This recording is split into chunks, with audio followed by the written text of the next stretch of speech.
This is just a sample of the audiobook. To get the complete audiobook, access the link posted in the first comment. Speculation abounds concerning what actually happened there, and over time the tales have gotten taller. The 24-year-old Hickok had been driving freight wagons and coaches along the Santa Fe Trail for Russell, Majors, and Waddell, the parent company of the Pony Express, until he got into a tussle with a bear. When his shot ricocheted off the bear's head, Hickok wrestled it and cut its throat, but not before that bear inflicted some serious damage. While recuperating, Hickok did odd jobs at the relay station, tending to horses and wagons for station manager Horace Wellman. Hickok lived with Wellman and Wellman's wife, Jane, in the station's small cabin, which had been built on land Wellman purchased from a local rancher named David C. McCandless.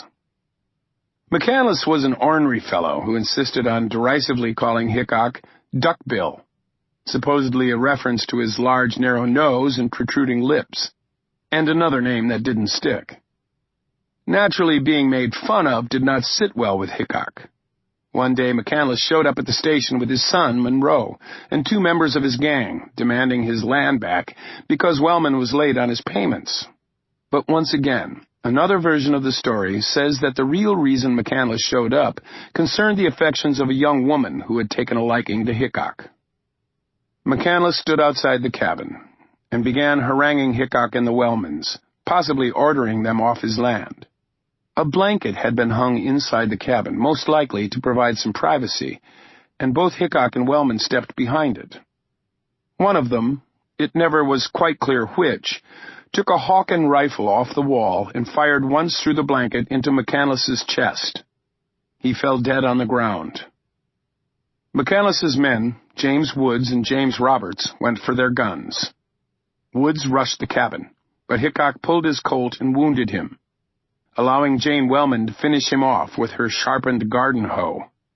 Hickok fired again through the door, this time hitting Roberts, who stumbled off into the woods. Hickok pursued him and came out alone. Monroe McCandless ran off untouched.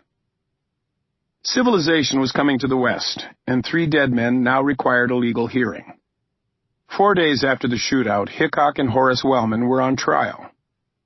McCandless had come to Nebraska from North Carolina, so, in addition to being a bully, he was thought to be pro-Confederate. Wellman and Hickok claimed they had been defending company property, and the circuit judge agreed with them. But as soon as the verdict was rendered, Hickok packed his saddlebags and left Rock Creek to join the war. The first battle of the Civil War, First Bull Run, had just begun at Manassas, Virginia. By 1867, stories of derring-do in the West were thrilling readers in the big cities.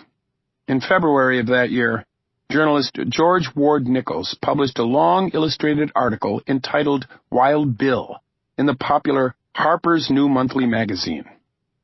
In this wildly exaggerated article, McCandless shows up at the station with his gang of reckless, bloodthirsty devils who would fight as long as they had the strength to pull the trigger. By the time the shooting ended, Hickok had dispatched McCandless and 10 of his men.